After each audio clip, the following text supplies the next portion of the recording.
Hey, what's up, you guys? Hope everybody's doing good. This is just going to be video number 5 out of 10. These are just things that I do outside of the gym that help me for when I am inside of the gym and I'm training with other people. There's a lot of things you can do when you're done training with people. You can keep going, you can keep trying to improve in other ways. So, these are just some of the ways that I've thought of, and I'm sure many other people have as well. So today the topic is going to be regulated sleep patterns. So, ask yourself a couple questions. How much sleep are you really getting each night?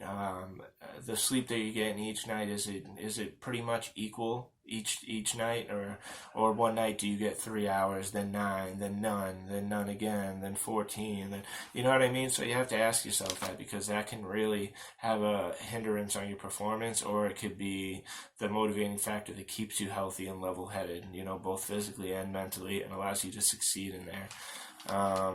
So no matter how much we work out, we don't actually burn fat right then and there. I didn't even know that until like 2 days ago, when I was decided to touch base upon this subject in general and learn some more online.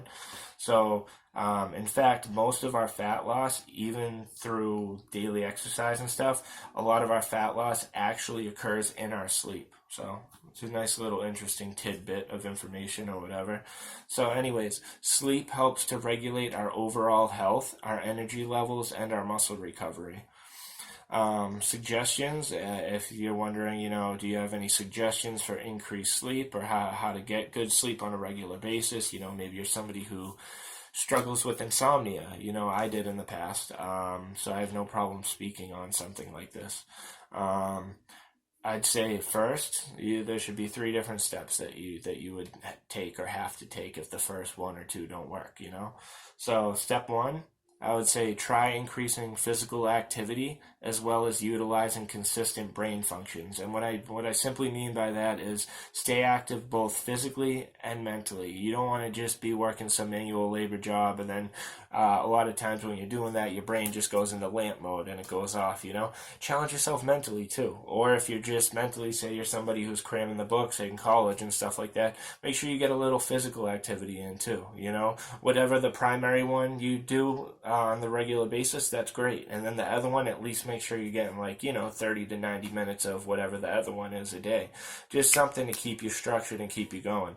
And those 2 things alone should greatly increase one's ability to have much better sleep than before. I'm telling you, when you challenge your body physically and mentally throughout the day, and then the afternoon, and then the late afternoon, you come home, you take a hot shower, you're eating food, you might not even be able to heat up the food and eat it. You might just want to sleep. You're just going to be exhausted, okay? So that should work for about, I would say, I'm not into statistics, but me, just roughly off the top of my head, would say 50 to 70% of people it should work for, because I'm telling you, you will be exhausted. Now, if that doesn't cut it, that's fine. We're going to move on to number 2, okay? The second one is, if you're somebody who still struggles to sleep after those 2 suggestions that I've just given, or it's 1 suggestion, but you know what I mean, physically and mentally, make sure you're doing both. Okay, if those don't work, then I would take it to the next step and try something called melatonin. Melatonin is something that's naturally within our body already, and I'm sure it activates when we sleep and helps us to sleep, but sometimes our body doesn't produce enough of that, or whatever amount that it does produce just doesn't get the job done for whatever reason. Okay, so they've actually made pills of the melatonin, which is probably just gonna, when you take it, it's probably just gonna kick in and trigger the rest of it that's already in your body naturally. Now, the reason I say step number 2, I suggest this, is because this is almost like a natural remedy, much like the first suggestion I gave you, but it's like half and half, because it's a pill version and stuff like that. But still, this is safe. It's not as detrimental on your body or organs as other medications or pills. And they're small little suckers, from what I remember. I've tried them in 2010. I tried those, and then so still having trouble either getting to sleep or staying asleep, which is a big one for me and for a lot of people. At that point, Don't worry, I got my handy dandy notebook right here. I wrote some stuff down, so you're going to see my eyes going up and down a lot. If it's come down to it at this point, then I would say sleep medication may be for you, and it may be what's best for you. Personally, I've been on trazodone since 2010 or 2011. It's hard to remember the exact, you know what I mean? Especially like, hey, here I am 12 years later, and I'm still on the medication. I've been through a point where I stopped taking it because I had to, in whatever circumstance. If you're now placed in somewhere where they just won't give you your medication and things like that, it's just weird, you know what I mean? So it was miserable, and it was a bunch of other things. And anyways, I didn't sleep for 15 to 16 days, but it wasn't just because of the trazodone. It was a lot more. Literally, people think that you can't go that long. I've heard people going like 30 days, you know what I mean? And sure, when they're trying to sleep at night, they're rolling around or something, but I'm telling you, their eyes are like owls, like this, just like, you know what I mean? You don't get that like, oh, I'm almost out, I'm almost drifting. Not if you have things in your body that are preventing you from that sleep. Or in this case, don't have something in your body that is supposed to help you with sleep. But like I said, there's many other sleeping meds out there, so consult with a psychiatrist or even your PCP, your primary care, in regards to the underlying causes of your particular sleep deprivation. Okay, figure that out. You know, talk with somebody who really knows this stuff.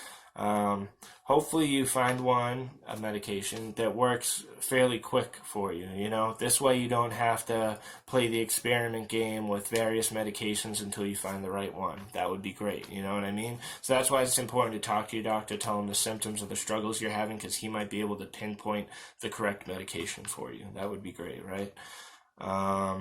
The reason that I've laid these steps out in order is because I truly believe that the majority of people do not need sleeping meds. I believe that many people don't need to get to this point. Even I probably didn't, but I'm just where I am, and that's what it is. So 1, naturally, 2, melatonin, 3, trazodone or Seroquel. But you got to be careful because I believe Seroquel is also an antipsychotic medication or something like that. So, you know, it's one of those meds that they throw out for various reasons. Oh, you could use it for this or this or this. So I don't know. I've never taken it, and I've heard some weird things. So, you know, obviously consult with your doctor and see what's up. And so trazodone, Seroquel, etc. I put etc. because there's many others that I don't know about.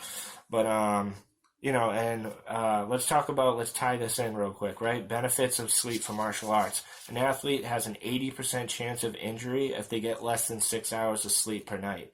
So your chance of injury goes up substantially. You ever like not get sleep for 1, 2, 3, 4 days? You feel out of it physically. You know how weak and frail and skinny you feel, and your arms just feel like you could like take 2 fingers, like a thumb and an index, and just go like this, and just like crack your own friggin' arm. You feel so weak, right? That's not good. We don't want that. So you become disoriented. You experience the physical weakness, brittle, frailness. So if you sleep well, you'll have better recovery. And I mean physically and mentally, because you're going to be exhausted from both, like I talked about earlier. So let's skip to this next part real quick. We also lose weight and reap the benefits of training while we sleep well. There's something called an REM cycle. It's when we go into a deep sleep. It's actually very good for learning and memory. And you got to think about how we tie it in again. You learn new techniques and then practice memorizing them both mentally and physically. Muscle memory, you know.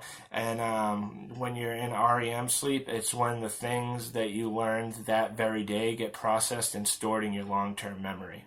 Okay, so I would recommend sleeping in a dark and cool room. Drink water when you wake up and drink water before bed. These little things right here will improve your sleep and help you to actually lose weight while you sleep. You know, there's plenty of reasons like what good sleep will get you and bad sleep will get you. Good sleep, you'll lose weight, repair muscle tissue, you'll have higher energy levels, decrease your stress, which will also lower the cortisol levels, speed up physical recovery, you'll maintain sharp focus and mental capacity, and your heart, mind, body, and soul will have a better chance at being in sync with one another. I just kind of made that one up. But anyways, and bad sleep will do the opposite. High stress, high cortisol levels, lack of weight loss, mental fogginess, physical weakness, prone to injury, stress your organs and your body, and a severe lack of energy. You don't want any of those things, especially you can't train like that. You can't train effectively like that, at least, you know.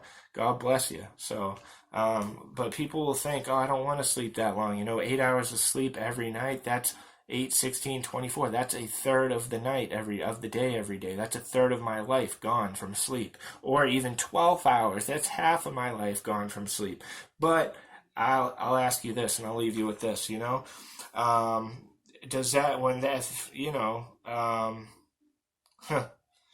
I'd rather have, me personally, I'd rather have quality over quantity. I'd rather have a great quality life than just have all those, I don't want to waste those hours sleeping, but sleep is a necessary part of making it so our bodies can live a long life. I don't think you're going to live to 100, 115 years old with 3 hours of sleep a night. You'll be lucky to hit 50 with that. All types of problems can arise.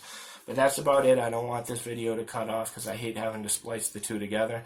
So I'll see you guys in the next one. Until next time, stay safe, be blessed, and live lavishly. Love you guys. Peace out.